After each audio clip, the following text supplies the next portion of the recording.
Jadi sekarang kita akan bahas mengenai abses hepar. Jadi sebelum membahas tentang abses hepar, kita harus tahu dulu anatomi hepar secara umum. Jadi hepar itu adalah organ terbesar di sebelah kanan atas dari rongga abdomen. Beratnya sekitar 1200 sampai 1800 gram. Permukaan atas dari hepar ini bersentuhan langsung dengan diafragma. Sedangkan yang bagian bawah itu bersentuhan dengan organ-organ abdomen lainnya seperti usus, kolon transversum. Nah, batas atas hepar adalah ICS 4 kanan. Sedangkan batas bawah kanan hepar adalah menyerong ke atas dari kosta 9 kanan ke kosta 8 kiri. Kalau yang batas bawah kiri hepar itu menyerong ke atas dari kosta 8 kiri ke kosta 7 kanan. Ini adalah anatomi hepar secara umum. Di sini hepar berada pada hipokondrium dextra. Lobus hepar kiri dan kanan dipisahkan oleh ligamentum falciform. Di bagian inferior oleh ligamentum teres hepatis dan di bagian posterior oleh ligamentum venosum. Lobus kanan hepar ini ukurannya 6 kali lebih besar dibandingkan lobus kiri, sehingga vaskularisasi terhadap lobus kanan juga lebih besar dibandingkan dengan lobus kiri. Lobus kanan ini terdiri dari lobus kanan atas, lobus caudatus, dan lobus quadratus. Di antara kedua lobus terdapat porta hepatis. Terdapat juga jalur masuk dan keluar pembuluh darah serta saraf dan ductus. Hepar ini dikelilingi oleh kapsula fibrosa yang disebut dengan kapsula Glisoni dan dibungkus oleh peritoneum pada sebagian besar keseluruhan permukaannya. Kalau yang tidak tertutupi oleh kapsula fibrosa disebut sebagai area nuda. Ini adalah gambaran bagian posterior dari hepar. Di sini terlihat ada lobus sinistra dan lobus dextra. Kemudian di bagian lobus dextra terdapat impressio renalis, impressio duodenalis, impressio colica. Ini merupakan tempat perlengketan dari organ-organ yang ada di sekitar hepar. Kemudian ligamentum yang terdapat pada hepar yaitu ligamentum venosum, ligamentum teres hepatis, dan ligamentum falciform di bagian depan. Kemudian ada 3 lobus pada lobus kanan, yaitu lobus kanan atas, lobus caudatus, dan lobus quadratus. Hepar divaskularisasi oleh 2 pembuluh darah, yaitu vena porta hepatica yang kaya nutrien dan cabang dari arteri celiaca, yaitu arteri hepatica communis yang kaya akan oksigen. Pembuluh darah tersebut nanti akan masuk melalui porta hepatis, yang kemudian vena porta dan arteri hepatica ini akan bercabang menjadi 2, yakni ke lobus kiri dan lobus kanan hingga ke sinusoid hepar. Porta hepatis ini dibentuk oleh vena porta yang dibentuk oleh vena mesenterica superior dan vena lienalis. Di situ juga terdapat saluran-saluran vesica velea, yaitu ductus cysticus, ductus hepaticus communis, ductus choledochus.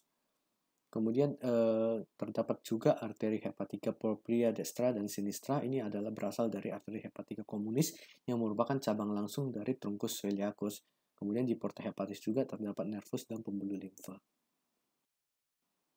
Jadi hepar diinervasi oleh plexus hepaticus. Plexus hepaticus ini mengandung serabut saraf ganglia simpatis dari medula spinalis yang ke-7 sampai 10.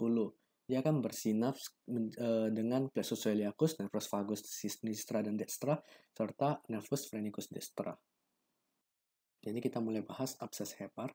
Abses hepar ini adalah infeksi pada bagian hepar yang diakibatkan oleh bakteri, bisa parasit, bisa juga fungi. Nah, dia dibagi secara garis besar menjadi 3, yaitu abses biogenik, abses amebik, dan Hydatid disease. Kalau abses biogenik ini kausanya adalah bakteri, abses amebik etiologinya adalah Entamoeba histolytica, dan Hydatid disease itu etiologinya adalah Echinococcus granulosus. Kita bahas abses biogenik. Abses biogenik ini etiologi tersering adalah infeksi sekunder dari abdomen. Paling sering itu akibat dari kolangitis. Kolangitis ini terjadi akibat misalnya ada batu ataupun ada struktur yang diikuti oleh bisa vertikulitis atau appendicitis yang ruptur. Nah, 15% kasus tidak diketahui kausanya, sehingga disebut sebagai abses kriptogenik. Bakteri tersering kalau kita kultur itu yang paling sering adalah E. coli, Klebsiella pneumoniae, Bacteroides, dan Streptococcus. Nah, kalau misalnya infeksinya akibat dari endokarditis dari gigi, kemudian menyebar melalui pembuluh darah sampai ke hepar, biasanya itu akibat dari Streptococcus miliari. Biasanya kalau organisme-organisme oportunistik atau jamur biasanya pada pasien-pasien HIV atau AIDS, pasien-pasien yang imunosupresan seperti pasien kemoterapi atau pasien post-transplantasi. Manifestasi klinis dari abses biogeni adalah nyeri perut, terutama di bagian kanan atas, kemudian demam yang hilang timbul, swinging fever, disertai dengan keringat malam dan gejala-gejala flu-like simptom lainnya seperti muntah, anoreksia, malaise, dan berat badan turun. Pada pemeriksaan fisik biasanya didapatkan adanya hepatomegali, nyeri perut kanan atas, biasanya di ICS-6 sehingga kita sebut sebagai Ludwig sign, dan dia bisa bermanifestasi menjadi jaundice jika ini merupakan stadium akhir dari suatu kolangitis supuratif. Jadi abses biogeni ini dapat menyebar dari hepar ke sistem biliar sehingga yang awalnya adalah abses hepar bisa menyebar menjadi kolesistitis, kolangitis, dan sebagainya. Nanti berbeda dengan abses amebik yang tidak bakal bermanifestasi ke velea, vesika velea. Pada pemeriksaan lab didapatkan adanya leukositosis, ada anemia penyakit kronik, laju endap darah meningkat, ALP meningkat, hipoalbuminemia, dan abnormalitas dari fungsi hati. Pada radiologi bisa didapatkan adanya hepatomegali, ada air fluid level dengan kavitas, diafragma kanan terangkat, terdapat reaksi pleura atau konsolidasi pneumonik kalau misalnya sudah menjalar sampai ke paru. Kemudian pada USG itu bisa dilakukan untuk menilai besar dari kavitas serta sebagai penuntun dalam melakukan aspirasi. Tata laksana abses biogeni adalah yang kalau misalnya etiologinya E. coli, Klebsiella pneumoniae, Bacteroides, Enterococcus, Streptococcus anaerob, yang biasanya sering-sering pada pasien yang muda, pasien yang tidak mempunyai komorbid, obat cukup bisa diberikan penisilin, aminoglikosida, dan metronidazole. Kalau pada orang tua dan yang mengalami gangguan ginjal, paling bagus adalah cefalosporin generasi 3 dibandingkan dengan penggunaan aminoglycoside. Beberapa pasien juga efektif dengan antibiotik, namun banyak pasien yang membutuhkan aspirasi perkutan atau kateter drainase dengan tuntutan USG atau CT. Jadi kita fungsi di bagian absesnya, kemudian kita tarik cairan keluar. Kapan dilakukan drainase dari abses biogeni? Bisa dilakukan aspirasi perkutan jika absesnya kurang dari 6 cm. Dilakukan drainase kateter perkutan kalau absesnya lebih sama dengan 6 cm. Harus dilakukan open surgery jika drainase perkutannya gagal, kemudian abses multilokular atau terlalu besar, atau berhubungan dengan infeksi intraabdominal yang membutuhkan pembedahan, seperti misalnya ada cholelithiasis, ada choledocholithiasis. Kemudian lanjut ke abses amebik. Abses amebik ini etiologinya adalah parasit protozoa yang merupakan golongan Rhizopoda atau Sarcodina, yaitu Entamoeba histolytica. Patogenesisnya transmisinya melalui feko oral dengan ingesti kista. Jadi awalnya makanan yang terkontaminasi oleh kista Entamoeba histolytica masuk ke dalam mulut, kemudian berkembang biak mengalami ekstasi di dalam usus. Dinding kista ini nanti akan menempel pada usus, kemudian melepaskan trofozoid yang motil. Trofosit ini akan bermigrasi ke usus besar, kemudian masuk ke dalam lapisan usus besar itu, menyebabkan ulcerasi bentuk flash. Ini yang akan menyebabkan akses ke sistem vena porta yang akan menyerang hepar. Abses biasanya soliter dan menyerang di lobus destra karena kita ketahui bahwa vaskularisasi paling banyak di hepar adalah ke lobus destra, sekitar 80%. Abses yang diakibatkan oleh Entamoeba histolytica ini mengandung pus steril dan biasanya berwarna anchovy paste, berwarna kecoklatan. Ini akibat dari jaringan hati yang mengalami nekrosis liquefacta.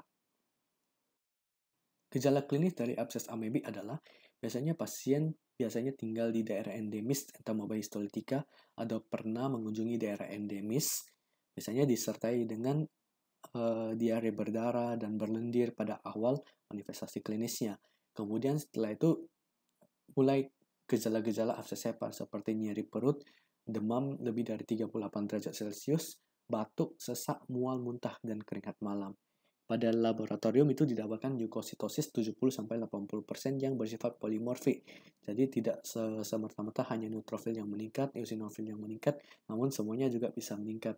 Namun eosinofilia ini bukan suatu tanda khas adanya entamoeba histolytica. Kemudian didapatkan juga peningkatan laju endap darah, anemia sedang, abses yang multiple biasanya ditandai dengan ALP yang meningkat dan bilirubin yang meningkat. Nah, yang paling bagus adalah kita periksa feses. Pada feses ini biasanya didapatkan adanya kista pada entamoeba histolytica, entah kista NT1, kista NT2, atau kista NT4. Pada radiologi ini hemodiafram makanannya terangkat dengan bisa disertai atelektasis atau efusi pleural jika ada manifestasi ke paru-paru.